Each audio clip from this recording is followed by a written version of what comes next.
welcome back to the Affirmation Addict podcast. My name is Pyle, and today I'm diving into a topic I have quite honestly completely avoided talking about. It's I say this, I feel like so often, but it's one of the most common things I get asked about, and that is, can I manifest a specific person? And I think I struggle to answer this question because, like, yeah, on the surface, theoretically, the answer is yes. However, with like my manifestation philosophy, what I've experienced, what I've seen over the past few years, well, 15 years is not few, but what I've seen over all of these years and my understanding of the manifestation principles, I feel like it crosses so many ethical boundaries from yourself, like not like anybody else, but just like I think it just really I have so much to say on this topic, and it's so not what people who are asking the question want to hear, because on the surface, I really do think you can manifest anything. However, I think there are so many nuances to be considered along the manifestation journey, that my honest, specific, and genuine answer is something that I've never actually been able to explain. And I think my podcast is the best format to explain that. So let me just dive right into it. I apologize if I'm like thinking more before I speak than usual. I don't want to sound discouraging to anyone who's like excited about manifestation. And especially if you are trying to manifest a specific person, I want to share with you just some tips to help you. I personally have a very strong ethical boundary of just like not advertising and not marketing and not kind of selling myself as someone who will teach you how to manifest a specific person, because I have so many experiences with the universe where it's like I thought I knew exactly what I wanted. I got it and I was so wrong. Um and I think that manifesting as a specific person is just a way to use manifestation to get exactly what we want. And that's honestly not the point of manifestation. So I will dive into just my genuine, honest thoughts. It is February. I think there's a lot of kind of love and soulmate and self love stuff that kind of comes up. So I really do want to answer this question. And I'm kind of nervous. This is the first time I've been nervous to record a podcast, because I think when people get into the manifestation space, one of the first things they get the most excited about, and maybe this is you, is the potential to manifest a specific person. And this episode, I want to come at it with full honesty, and I never want it to sound soul crushing or discouraging, but if you do somehow take it that way, listen towards the end, and I will give you some tips on ways you can work with manifestation principles, and not like tweak them to help you manifest a specific person. However, what are some actual things you can do to approach it? And you're welcome to apply it to a specific person, but I will never kind of guarantee or even endorse doing that. But if you want to do that, that's on you. And so I will share some tips and manifestation tips on manifesting soulmates. However, I'm going to just go into manifesting your specific person. So this is kind of the question I get. Can I manifest an SP? And when I first heard this, I had no idea what this meant. And then I kind of recently started seeing more and more SP, specific person. And so, my full philosophy is that theoretically, with the power we all have within us, is it possible? Yes. I think we can all manifest anything we want. Will it actually happen is, I believe, a very, very different thing. You have, I think, the potential and the capabilities within you to get whatever you want. Will your specific person actually come into your life? I can't guarantee that, because I don't know if that's actually your truest desire. So, this is where the manifestation principles really come into light. And I've only really fully understood this, and been able to articulate this probably within the past 6 months. But I used to kind of love teaching manifestation, like, okay, you can get your dream job, you get your dream home, you get your soulmate, you get all of like kind of your big milestone manifestations. However, I realized those only came into my life when I knew exactly why I wanted it for myself. And no one can teach you that. No one can give you your why. No one can explain to you why it is so important to you. So maybe you have a specific person in mind, and that specific person is striking a very specific chord within you that makes you feel like they are the one. Does that mean it is actually them? That's a kind of a different story. That's in a way us trying to control the how. But what is that chord that that specific person is striking that is making you feel so enamored and so much so that you want to be with them? That is something that you can actually get curious about. It's not something to be scared of or discouraged of. It's actually something where you can be like, okay, well, why do I think I want to be with this person or marry this person? What is it that they're striking within me? And getting clear as to what they're sparking within you, that is so energizing and exciting. Rather than getting so hyper fixated on them, get fixated on what they're striking within you. And that is information, and that is something that you can use to understand your why and what is so important to you. The reason I stray so heavily away from manifesting a specific person is because I think it's an inadvertent way for us to control exactly what's coming up. And now you might be thinking, Pyle, isn't that the point of manifestation? And I'm actually going to say no. I think the point of manifestation isn't controlling the physical manifestations, it's controlling and calling in the things that we believe our physical manifestation will shift in our world. And most of the time, that's a feeling. I sometimes it's like a feeling about ourselves, sometimes it's an emotion or a sensation, but most of the times we want a very specific physical manifestation because of what we think it will bring us once it's in our life. So, not even related to relationships, maybe you want a specific home because you think it'll make you feel like you made it. You think it'll make you feel successful enough. You think it'll make you feel high up enough in society. Those are all feelings. Like that has actually nothing to do with a specific home. You want that specific home for the feelings and the almost thoughts and beliefs that it's evoking within you. Now, you get to decide if those thoughts are really aligned with your higher self or if they're aligned with your ego. Neither are bad, but our ego self is sometimes a little bit more in a survival lack mindset, and our higher self is a lot more in a inner alignment, intuitive abundance mindset. Like there is more than enough. So, when it comes to manifesting a specific person, when you get overly fixated on that specific person and you get so attached to that specific person, I actually think it's just a means to control something that you think that you want, that you think will make you happy. You don't know with confidence that that's going to make you happy, and you won't know. You won't know for sure. And you feel like that certainty because there's a certain emotion and sensation going on within you, but you don't know how long that's going to last. And that's the risk. I think that's the risk of love. That's the risk of being vulnerable in a relationship. And I think that's a risk that we are all most of the time willing to take, but we feel a certain emotion with a specific person and we think that that cuts out all risk. So it almost feels safer to manifest a specific person because in our head, we have logically planned out how this will work and how this is my best, most safe, most kind of expansive, most loving option, when you might not even know what's out there and you might be cutting out so many possibilities. So, I'm going to give you some examples of myself because I think it can be a little bit confusing. When someone says manifest a specific person, what does that even mean? Does that mean you want to manifest them like texting you back? Does that mean you want to manifest them becoming your boyfriend? Does that mean you want to manifest them becoming your wife or your husband? Does that mean marriage for you? Like that in itself is so vague. And so get even clear when you kind of are asking the question, I want to manifest this. What does that mean? Does that look like relationships? Does that look like just memories with the person? What do you want with that person, firstly?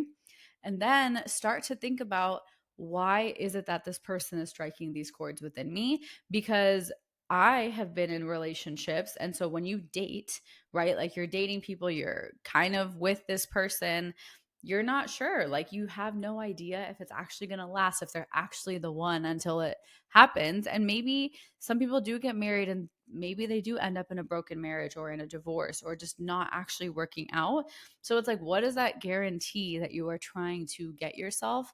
Because I think we ultimately try manifesting a specific person out of a feeling of certainty and security that is actually very false. Like that actually doesn't exist. There is no certainty and security. I don't even have certainty and security with my own husband. We have the best relationship. I love him. He loves me, but there is no telling. Like you never know what's going to happen. And not that I think that it can happen, but like there is no like written in stone that nothing's ever going to happen. And I think that that is the true nature of life. Like nothing is ever kind of fully in stone and fully so certain. And it's like, that's really uncomfortable to actually wrap your mind around. So we like to think, okay, marriage, that box is done, never have to do it again. I don't think people who get divorces or have breakups with their high school sweethearts, are ever like waiting for the, like, are ever expecting or starting out that relationship knowing or assuming it's going to end in that. So nothing is actually that certain except that feeling that you're chasing.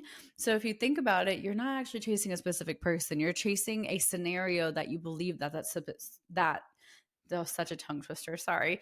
You're chasing a scenario that you believe that that specific person is going to fill in and accomplish. So for me, I would date guys, but I was limiting the guys I was dating. So I didn't actually ever have like a specific person I was trying to manifest and call in. But if I like had a crush on a guy and I'd be like, "Ooh, I would love to date you," I could forcefully make myself become their girlfriend. But that doesn't mean that it was exactly what I needed. I would make myself think that. I would pretend that, or I would kind of in my head lie to myself and be like, oh, yeah, this is exactly what I'm looking for, even though it's not at all what I'm looking for. But I had these kind of preconceived notions on what I believed my perfect guy would be. And I've talked about this before, but I thought my perfect guy would be Indian, number one. I only by choice dated Indian guys. It filled so many prerequisites. It made me feel safe. It made me feel like my parents would automatically be more accepting. All of these things I filtered through and wouldn't even date a non-American guy or a non-Indian guy. I would never even open up that box. So for the longest time, I kept dating these guys and I was like, oh, I hate these patterns that I'm experiencing. It is not in alignment and these relationships are not what I'm looking for. But while I was in those relationships, did I flash forward and imagine myself marrying these boys? 100% I did. So it's not like when you're in a relationship you might not want to manifest. Like you're going to consider spending the rest of your life most likely with multiple people, and don't let that curiosity determine what you're trying to manifest. Don't let manifestation become a forceful thing of you willing something that you really want into your life, because chances are you might be settling and you might not know what's actually best for you. So the way Tom finally started to actually come into my life was I got out of a relationship. I went on a trip with my friends, and their friend, who was Tom, was meeting up with them in Seattle. And we all stayed together. And that's when I met him. And I was like, oh my gosh, like I feel such a strong pull, but I'm so confused because you are nothing like any guy I've ever dated or been attracted to or even had like a deep connection with. So I'm not understanding what's happening. Like you are so masculine, like so like army boy, like fit and strong and tall. Like he was just everything that I've never dated before and everything that I wasn't looking for. And it was exactly what I needed. So this is where I feel like your specific person is sometimes checking the boxes that you think that you want, but are those desires actually yours? For me, my desire of having an Indian guy had nothing to do with me. It had to do with my parents. My desire of having someone who wasn't long distance had to do with me not wanting to deal with long distance. And we were in a long distance relationship for the first 2 years. My like ideal was having someone who was like super like smart, like a doctor, so then potentially I wouldn't have to work. Tom was like in the military and willing to work, but it's not like he was like just assumably going to have a lot of money due to his profession. So it was like all of these things were never actually for me. They were for, how do I get that stamp of approval from my parents? How do I get that stamp of approval from my friends? How do I get that stamp of approval from everyone I've grown up with? Tom is like the most disruptive part of my life. And I am so grateful for it. He is so opposite of me. He is so adventurous. He is so like outdoorsy, genuinely outdoorsy, like can live off the land outdoorsy. He is so active. He is so disciplined. He's everything I am not, but I didn't know what I was not until I met him. He showed me everything that I could have become, and I could have never planned for that. I could have never actively manifested his qualities as a specific person, because I don't think I had the awareness. It was not in my spectrum. So that is why I personally have such a strong aversion to manifesting a specific person, is one, because I have tried forcing like relationship things into my life and they've never fully worked out, or I was just pretending. And then when I finally just stopped doing that, that is when Tom came into my life. And it's, I literally appreciate our relationship and what we teach each other on a daily basis in a non-forced way, and we have the most fun together. Like we're truly like best friends turned soulmates, turned lovers, turned all of these things, like turned business partners, turned partners. Like we're, he is like my world in the heart space, but he also taught me to think for myself and be myself. And I realized that I wanted a specific person for, as a mask. I wanted a specific person, or I wanted to marry whatever boyfriend I was dating at the time just to get it over with, not because I really thought about what I wanted out of a marriage, not because I really thought about what it is that I wanted out of these relationships. And I was scared too, because I was scared that it wouldn't happen. So it was like, oh, okay, like I have, there is someone who kind of fits most of the bill and I think I can make it work. And I was like, let's just get it done so I don't have to worry about it. It was almost like, let me rush to get it done rather than wait for the person who's going to make me expand into something I could have never believed I would have become. And I think that takes a lot more courage. I think manifesting a specific person comes from a very controlling mindset versus manifesting your soulmate or someone who inspires you or whatever you want to call it. Like manifesting a partner, I think takes a lot more courage and takes a lot more trust in the universe. I think, and I'll be so blunt here, but I think manifesting a specific person is in a way like a form of disrespect to the universe, because you're not trusting that the universe might also know what's good for you, and you're almost overly confident in what it is that you want, that you don't think anyone else knows better than you. It's almost like you're coming from a space of all knowing and not open to something that you might not know. Versus for me, if I came from a state of all knowing, I know I would be miserable to this day. I would be working at KPMG, working a 9 to 5 job, because none of the other guys I dated would have ever supported this, because I even talked to them about it. So it's like, I know that I wouldn't be living my happiest or most free or peaceful and happy, joyous life, but it came from me dropping the pressure of trying to force who it is that fills that role, rather than getting clear on what that role actually looks like, what that relationship actually looks like to me. Like, we love controlling, and I think we sometimes use our manifestations as a means of control, but manifestation is so much about trust and surrender, all of the things that we hate doing. I get it. I know if you're listening to this and you're just cringing, I promise I have some actual tips for you that will really help. But I think manifesting a specific person is totally the opposite of what the whole point of manifestation is. I think manifestation principles are bringing you closer to yourself. I think they're bringing you closer to your power, are bringing you closer to your peace and satisfaction within yourself. And when we manifest a specific person, I think it can come from a lot of shallowness. I think it can come from a lot of ego. And I don't know if it's always coming from the space of your higher self. Maybe you feel, so disclaimer now, maybe you feel like a really strong pull towards someone.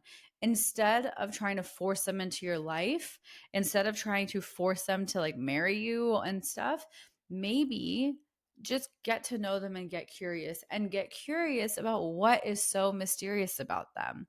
So instead of trying to force the results of certain relationships and certain people and the labels they're going to have in your life, get curious about what's making them strike some sparks inside of you. Because I think relationships are so important, whether it's like romantic, whether it's friendship, whether it's just like whatever type of relationship it is. I think they can teach us a lot. And so instead of focusing on like, oh my gosh, I'm obsessed with that person, think about, I love the way that what that person is bringing up within me, and get curious and amplify that, because that takes the pressure off of that person. And you can be like, hey, universe, I like that. I want more of that. And that's how you can start to attract more of your perfect formula and your perfect match where you actually reciprocate each other. I think there are totally circumstances where manifesting a specific person may have worked for people. I will be honest, I think I've been in the space for a really long time, and no one I know who's been in a successful relationship or longer lasting marriage has ever manifested a specific person and it actually be like a soul serving and spiritual partnership and fun loving relationship. Um, that's only because of what I have seen. I believe that there are people who have manifested their specific partners and amazing relationships. I do believe that's possible. Um, but I think just when we approach it as manifesting a specific person, like, I love this person and like this is their name, and we get so excited about that potential. I think we love jumping really quickly, which I've done before too. But it's like, how can we pump those brakes, and how can we just get curious about what it is that that person is reflecting? Because ultimately, the people in our life are reflecting something that's within us, whether it's good or the bad. And kind of put it back onto yourself. So, my biggest tip for you is, if you're really focused on manifesting a specific person for just a couple months, see how the different people that you've wanted to end up with, or the people who have really sparked some just excitement within you, see what they're lighting up within yourself, because they will never be able to um give you something that you don't already have within. So what are they enhancing within you? And take that as a point of inspiration. Take it as a point of, oh my gosh, like, I'm pretty amazing also, and go from that lens. I think it's so easy to almost want to call in a relationship to fix all the problems, fix the insecurities, fix the I'm not good enough, fix the I'm not worthy of being loved, fix the loneliness.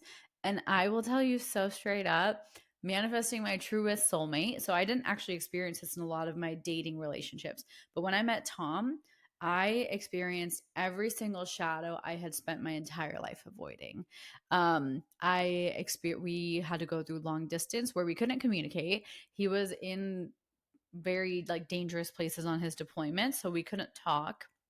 We were from completely different cultures, so I had to deal with the reality of telling my parents that I think I may or may not be disappointing you, and that guilt. Oh, sorry, I'm hitting my mic right now. Sorry if that was a messy sound. But I had to deal with that potential of like disappointing my parents, which is what I spent so much time dating specific guys with the assumption and hope that the guys I'm choosing wouldn't be as disappointing to them. And just so many different shadows were highlighted that I think manifesting your soulmate is such an act of courage. Like, yes, there is so much fun and love and having all of those butterflies and exciting feelings, but I will tell you, like, I didn't feel nearly as many butterflies as I felt with Tom. All I felt was safety. I felt calm and I felt safe. Like, I felt so safe with him, that I never felt that with any other guy. So if you are looking for a soulmate, instead of kind of chasing the butterflies, I invite you to chase the calm, chase the safety, chase the groundedness. Because I feel like if you're listening to this podcast, you have a sense of awareness and you have a higher kind of sensitivity to things and energy sensitivity, that you probably know who makes you feel like you want to just like get up and fly. And maybe that flight is exciting and exhilarating for a little bit, but who makes you want to stay? Who makes you want to feel safe and express yourself and share things that you've never shared before, or admit things about yourself that you've never admitted to yourself before? That's something that I really realized with Tom, is all fronts were down. I told him right off the bat, and I've never said this out loud to any other guy I dated, but I was like, I'm needy as hell. I was like, I am needy and I will need a lot of communication that you probably can't give me, but that is something that is going to be really important to me. And I had never admitted that because I was embarrassed of it. I was embarrassed as to how needy I was and how much I needed to text back and how much a not text back affected me. It truly embarrassed me. And I've never told any other guy that because I was too busy playing the game. But with Tom, I was like, this is important to me. And I felt that safety to be able to admit this is actually who I am and something I need in a relationship. Are you able to try to kind of show up in a relationship in that way? So I think that's another really good sign of just maybe this person might be something different. And then another thing is you don't always know what's right for you. You don't know like specifically what height or what ethnicity or what job or profession that your soulmate is in, but what you do probably already know is what you would love your partnership to look like. So it's like, okay, you have your soulmate. Then what? What is your relationship like with your family and their family if that applies? What is your thoughts on kids if that's important? What are your like evenings like after work? What are both of your work days like? How do you interact with each other? Get clear on what's important to you in life after receiving your soulmate. It's so easy to get so stuck on I just want to get my soulmate and everything will be fine. I kid you not, everything will feel like it's fine and then it might feel like a little bit of a roller coaster. Um and then it might feel fine. Like now I feel in a very good place with Tom, but like for honestly the first 2 years it was so up and down, but so worth it because I knew I was kind of going into an initiation of a new version of me, but I really knew what I wanted my life after a relationship to look like. And that included a lot of travel. It included blended family. Like I wanted my family and his family, whoever his family was, to be able to genuinely get along. I wanted to feel comfortable with my in laws, and I wanted my husband to feel comfortable with my parents. I wanted family trips. I wanted me and Tom, or me and significant other trips. And I wanted both of us to be able to work from home. That was like the lifestyle that I had imagined for us. And that is exactly the life we're living. It scares me sometimes as to how my true desires, like the desires that were genuinely deeply important to me, consistently important to me for a really long time, are the ones that actually manifested. Some of the more shallow stuff, I think at one point I probably had a desire. This was a very shallow one and I'm embarrassed to admit it. But if you're embarrassed at your past self, that means you're growing. And I know um, one of my like desires was like we both would be able to just retire at age 30 and not work. And what Tom has taught me is that your work is your passion and your passion fuels your life. So it's like I'm not even trying to retire. I am just trying to live a happy life, and just switching like your paradigm and understanding what it is that you actually want, or what is it that you're thinking that you want that is actually someone else's desire or story or belief that you've seen, heard, or adopted. And that takes discovery, that takes curiosity, that takes reflection. And that is something you can start doing now. Think about what is your soulmate like to you? What is life after having your soulmate like? What is marriage like if that's in the cards for you? What is all of that like? And just get playful with that. Let yourself get excited about that rather than the moment of them showing up. We love holding on to that, but that is literally one moment. And the rest of your life with your soulmate is actually where more energy is going to be spent. So don't focus on how is that person coming and when are they going to come. Focus on what is life going to be like after. And that gives you so much clarity on how you can start actually acting as if.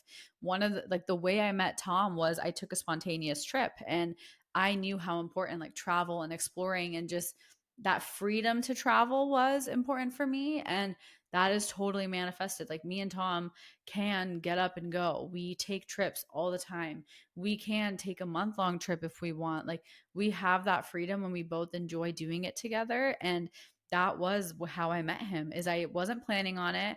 I decided to spontaneously take a last minute trip with my friends, literally booked my flight the night before, and I met him. And if I didn't book it, I wouldn't have seen him. And maybe things would have been different. I don't know. And so it's really, really powerful when you can give yourself permission to stop using manifestation as a means to control and use manifestation as a means of self discovery, as a means of self exploration and self understanding. And I think manifesting a specific person sometimes counteracts a lot of that. So try some of the tips I just shared. Really grab your journal or just explore what life is like after your soulmate. Use the radar of butterflies versus safety when you're kind of going on dates or meeting people, and allow yourself to be honest about, is this coming from my ego? Is this kind of qualification I might be assigning, or is what this person is sparking within me an ego based thing or a higher self thing? And start to go through and explore, get curious on all the different layers. And the most important one, I think, is if you are currently focused on a very specific person, instead of focusing on that person, focus on what that person is sparking within you, because that is already within you and that is who you are, and you have that. That person isn't bringing that to the table. That person is just highlighting one aspect of you. So imagine if all aspects of you were highlighted, how amazing and kind of untapped and unbound you would feel. That's the possibility of truly manifesting your soulmate, in my opinion. And sometimes we don't know who is best for us. We don't know what we don't know. And that can be so scary, but that can also be the most liberating thing, because it's not your job necessarily to find your person. It's your job to understand your version of who your person may be, but you don't have to find that. That's kind of the universe's job. So let's stick to our roles, let the universe stick to the universe's job, and let it be a beautiful co creation. That is my take on manifesting your specific person. If you want, I will say people have kind of fluxed some affirmations and put their specific person's name or energy into it. If that feels important to you still after listening to this episode, try it out. But don't be scared to understand yourself, and don't be afraid to look in the mirror and get to know yourself, because getting to know yourself, I really do think, is a pathway to manifesting your soulmate. And maybe in trying to manifest a specific person, maybe you are running away from yourself. Maybe you're not, but just explore it. I say this with only love. I know I kind of hit a lot of different chords and might have kind of triggered you a little bit or said things that you didn't want to know, but just know you are capable of manifesting what's fully best for you and your higher self. And I have no doubt that that will come into your life. You just have to trust that too. You have to trust that you're doing your job. You have to trust that the universe is doing its job. And with that, you have the most beautiful relationship, honestly. So I hope this episode answered some questions. I hope it gave you some things that you can really take away from if this is one of your big focuses right now. And I hope it gave you a few different perspectives. And I say this once again with seriously only love. I wish you only love for yourself, for others. And I do hope you find your soulmate if you're listening to this. I love you, and I will talk to you soon. Bye.